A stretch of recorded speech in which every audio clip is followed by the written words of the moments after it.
1980 साली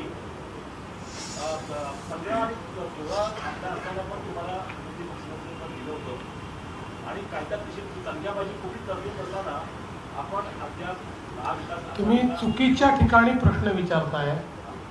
याचा निर्णय घेणारे आम्ही नाही. याचा निर्णय घेणारे सभापती आणि अध्यक्षच याचा निर्णय घेऊ शकतात. त्याचा निर्णय आम्ही घेऊ शकत नाही.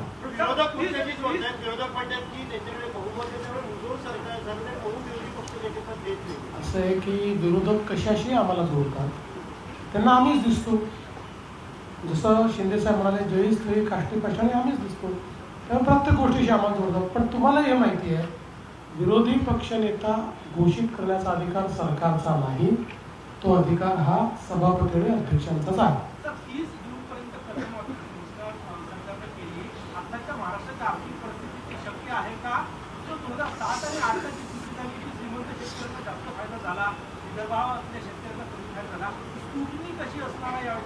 असं आहे की आता परवडो का न परवडो एकदा करायचं ठरलं तर करायचं.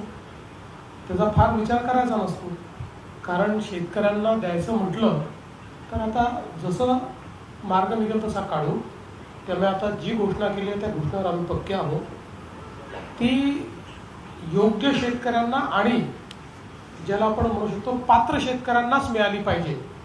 याकरताच आम्ही प्रवीण परदेशींची कमिटी केली आहे. या कमिटीला सगळा अभ्यास करायला सांगितलेला आहे. ती कमिटी आम्हाला सुचवेल त्यानुसार त्याचे ध्येय धोरण नियम आम्ही तयार करू आणि पात्र शेतकऱ्यांना त्याच्यामध्ये आम्ही लाभ देऊ.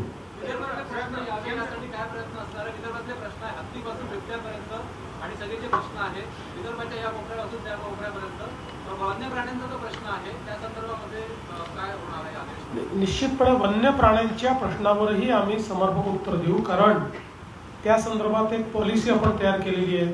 वाघाच्या संदर्भातली पॉलिसी तयार केली आहे, हत्तीच्या संदर्भातली तयार केली आहे, बिबट्यांच्या संदर्भातली केली आहे. तर त्याचं योग्य उत्तर हे आपण त्या ठिकाणी देऊ. आणि मी सांगतो की सत्तारूढ पक्षाच्या वतीनं तर आमचा प्रयत्न असेल की विदर्भातले आणि सोबत मराठवाडा जोडतो मी. कारण मागास भाग जो काही आपला ज्याला म्हणतो आपण असा जो सगळा त्या भागातले प्रश्न सुटले पाहिजे म्हणून हे अधिवेशन आहे. त्यामुळे विदर्भ मराठवाड्यातले जास्तीत जास्त प्रश्न लागावेत असा आमचा प्रश्न आमचा सत्तारूढ पार्टी म्हणून प्रयत्न असेल. तसंच विरोधी पक्षांनी प्रयत्न करावा. विरोधकांनी स्पेशल सत्ताधारी नीट घेतली जे त्यांनी करत हे तुम्हीच केलं. वादविवाद असेल त्याच्यामुळे ते जास्त नाराज झाले का हीच दिली आमच्यासाठी. असं आहे की त्याकरता ते आम्हाला दोष देऊ शकत नाही. हा सर्वस्वी त्यांचा दोष आहे. याचं कारण बघा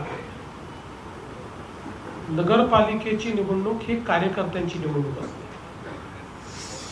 आणि आम्ही तिघांनी बसून हा निर्णय घेतला की जे कार्यकर्ते आपल्याकरता राबराब राबतात हाडाचं काढं करतात त्या कार्यकर्त्याच्या निवडणुकीमध्ये आपणही त्यांच्या पाठीशी उभं राहिलं पाहिजे.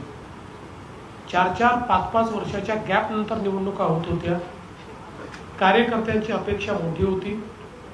त्यामुळे हाही निर्णय आम्ही केला की सगळीकडे युती होणं शक्य नाही. कार्यकर्त्यांचे ॲस्पिरेशन्स आहेत. त्यामुळे जिथे शक्य आहे तिथे आम्ही युती केली, जिथे नाही तिथे नाही केली. कुठे 2 पक्षांनी केली, कुठे 3 पक्षांनी केली, कुठे कोणीच केली नाही. आणि सिरियसली या निवडणुकीमध्ये आम्ही सगळे उतरलो. मी मुख्यमंत्री असलो तरी 10,000 लोकसंख्येच्या गावातही जाऊन प्रचार करून आलो. कारण जे कार्यकर्ते आमच्याकरता काम करतात प्रचार करतात त्यांच्याकरता मत मागणं ही आमची जबाबदारी आहे. दुर्दैवाने विरोधी पक्षातले जे नेते आहेत ते कार्यकर्त्यांना विसरले. त्यांचे कार्यकर्ते लढत नव्हते का? लढत होते. कार्यकर्ते लढले, त्यांनी निवडणुका लढल्याच. पण नेत्यांनी मात्र कार्यकर्त्यांना वाऱ्यावर सोडलं. कार्यकर्त्यांकरता ते मैदानावर उतरले नाहीत. आणि याचं एकमेव कारण होतं की पुढची भीती होती त्यांना, हारण्याची भीती होती. जसं त्या ठिकाणी समजा या निवडणुकीत हारलो तर मग आता जे काही आपल्या महानगरपालिकेमध्ये ब्रँड ठाकरे दाखवायचा आहे, मग उबाठा दाखवायची आहे, मग NCP SP दाखवायची आहे आणि आम्ही कसे जिंकणार आहोत त्याचा फुगा फुटेल, काँग्रेसचा फुगा फुटेल. म्हणून यांनी हिंमत केली नाही आणि म्हणून हे उतरले नाही. हे सस्पष्ट आहे. लाडक्या बहिणींना आश्वासन दिलं होतं की निधी वाढवतील म्हणून, तर हे अधिवेशन त्यांच्या आनंदात आणखी भर टाकणारं ठरेल का? योग्य वेळी योग्य निर्णय होतील, काळजी करू नका. शिवखाली बंधार सुरू होणार आहे का? त्याचं बिल जे पेंडिंग आहे जेवढ्या ठिकाणी शिवथाळी चालली आहे ती सगळी चालू राहील. त्यांची बिलही आम्ही देतो. नव्याने आता केंद्र उघडत नाहीत, पण जे केंद्र उघडलेले आहेत ते सगळे चालवणार आहेत. काय काय जमीन घोटाळ्यानंतर सरकारवर ऑफिस ऑफ प्रॉफिटचा आरोप होतोय. निष्पक्ष चौकशी होईल काय? चौकशी चाललेली आहे. काही लोकांना असं वाटतं की आज सांगितलं की उद्या उत्तर यावं, असं नसतं. चौकशी नीट करावी लागते, कारण शेवटी प्रत्येक चौकशीचा रिपोर्ट हा हायकोर्टात चॅलेंज होतो आणि चौकशी शॉर्टकटमध्ये केली, कोणाला संधी न देता केली तर प्रिन्सिपल ऑफ नॅचरल जस्टिसवर अशा पद्धतीनं हायकोर्ट ती चौकशी समितीचा रिपोर्ट खारिज करते आणि म्हणून योग्य ती संधी देऊन पूर्णपणे निष्पक्ष याची चौकशी होणार आहे.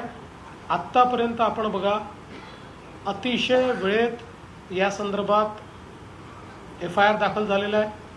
FIRवर कारवाई चाललेली आहे, अटकही झालेली आहे. त्यामुळे इथे काही लपवालपवी करण्याचं कारण नाही.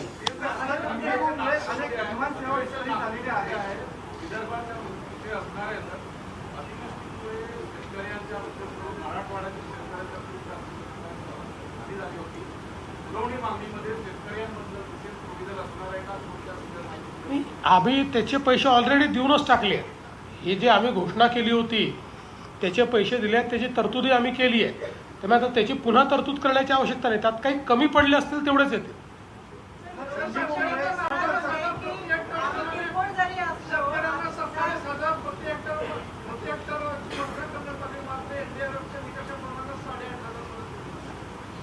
जर आम्ही जे सांगितलं ते नीट आपण ऐकलं आणि काय घडलं आहे बघितलं तर आपल्या लक्षात येईल. NDRFच्या निकषाप्रमाणे पैसे दिले, त्याच्यासोबत 10,000 रुपये वेगळे दिले आणि त्याच्यासोबत खरडून गेलेल्या जमिनीकरता वेगळे दिले, विहिरीकरता वेगळे दिले. असे सगळे पैसे जर तुम्ही बघितले तर जो पहिला शेतकरी आहे म्हणजे कोरडवाहूचा, त्या कोरडवाहूच्या शेतकऱ्याला 8,500 रुपये प्लस 10,000 रुपये आणि मग खरडून गेल्याचे वेगळे आहेत. त्याच्यावरचा जो शेतकरी आहे बागायती, त्याला 22,000 प्लस 10,000 आहे, म्हणजे 32,000 आहेत. आणि मधला जो हंगामी बागायती आहे त्याला 17,500 आणि 10,000 असे 27,000 आहे. तसे दिले.